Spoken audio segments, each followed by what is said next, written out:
नमस्कार, मैं हूं अंजलि मलिक और आप देख रहे हैं जनता की आवाज़ न्यूज़ चैनल।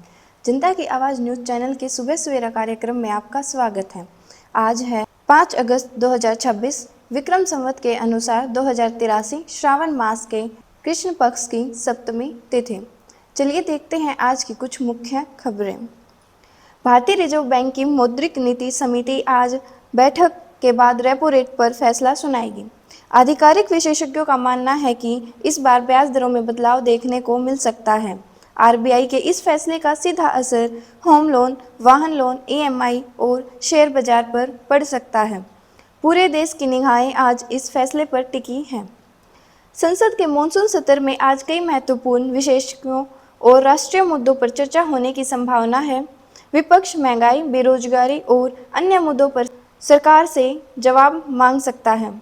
वहीं सरकार अपने विधायी एजेंडों को आगे बढ़ाने की तैयारी में है। आज का दिन संसद के लिए काफ़ी अहम माना जा रहा है। आरबीआई के फैसले के साथ साथ आज निवेशकों की नज़र शेयर बाजार और भारतीय अर्थव्यवस्था पर भी रहेगी। विशेषज्ञों का कहना है कि अर्थव्यवस्था, ब्याज दरों में स्थिरता में निवेश और आर्थिक गतिविधियों को मजबूती मिल सकती है। बैंकिंग और वित्तीय सेक्टर के शेयरों में हलचल देखने को मिल सकती है। नई दिल्ली में आज जीआई टैग वाले भारतीय उत्पादों को बढ़ावा देने के लिए कार्यक्रम आयोजित किया जा रहा है। इस कार्यक्रम में देश भर के हस्तशिल्प और पारंपरिक उत्पादों को अंतर्राष्ट्रीय बाजार तक पहुंचाने पर चर्चा होगी। इससे छोटे उद्यमियों और कारीगरों को बड़ा लाभ मिलने की उम्मीद है।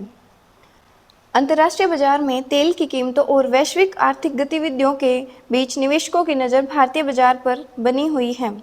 विशेषज्ञों का मानना है कि अंतर्राष्ट्रीय घटनाक्रम का असर भारतीय अर्थव्यवस्था और निवेश पर पड़ सकता है। आज भारत में उतार चढ़ाव देखने को मिल सकता है।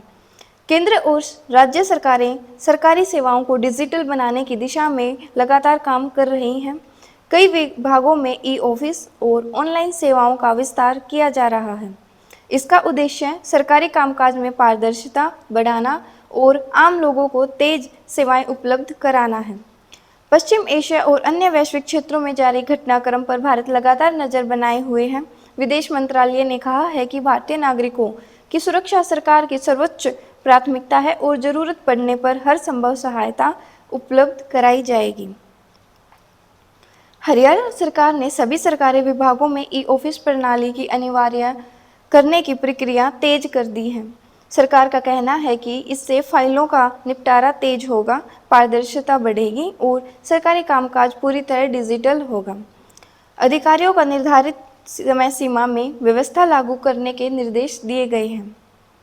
सोशल मीडिया पर हरियाणा बीजेपी के कथित सामूहिक इस्तीफे की एक चिट्ठी वायरल होने के बाद पार्टी ने इसे फर्जी करार कर दिया है। जिला अध्यक्ष ने कहा है कि यह दस्तावेज भ्रामक है और पार्टी का इससे कोई संबंध नहीं है।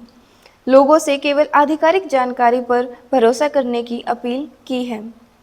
विदेश मंत्रालय ने स्पष्ट किया है कि बांग्लादेश की पूर्व प्रधानमंत्री शेख हसीना के प्रस्तावित कार्यक्रम का आयोजन भारत सरकार नहीं कर रही है। मंत्रालय के अनुसार यह एक निजी संस्था का कार्यक्रम है और सरकार की इसमें कोई भूमिका नहीं है।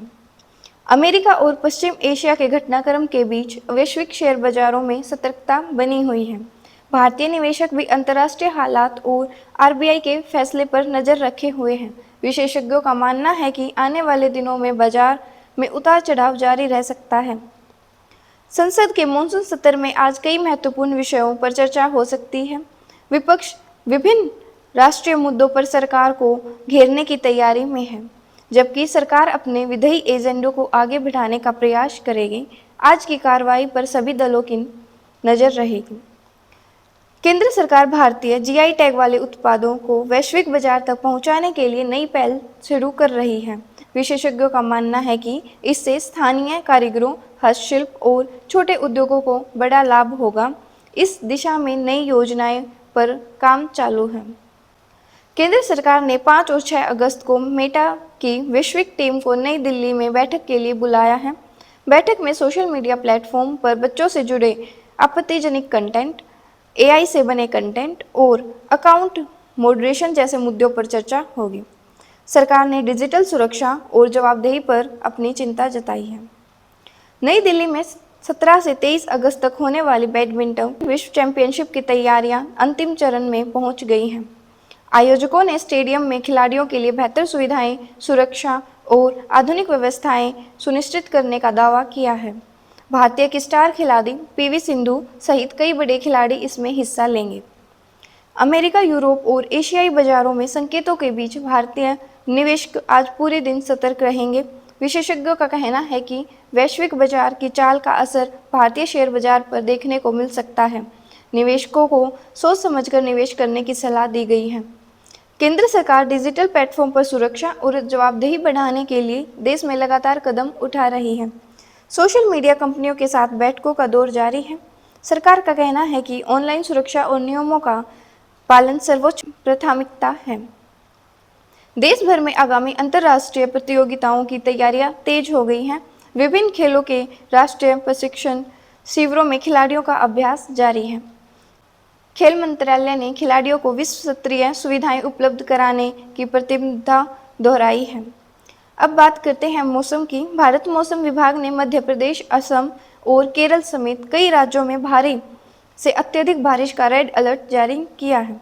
उत्तर भारत के कई राज्यों में तेज बारिश और आंधी की संभावना जताई गई है। लोगों से अनावश्यक यात्रा से बचने और प्रशासन द्वारा जारी सलाह का पालन करने की अपील की गई है। धन्यवाद। आज का कार्यक्रम यही समाप्त होता है। जय हिंद, जय भारत।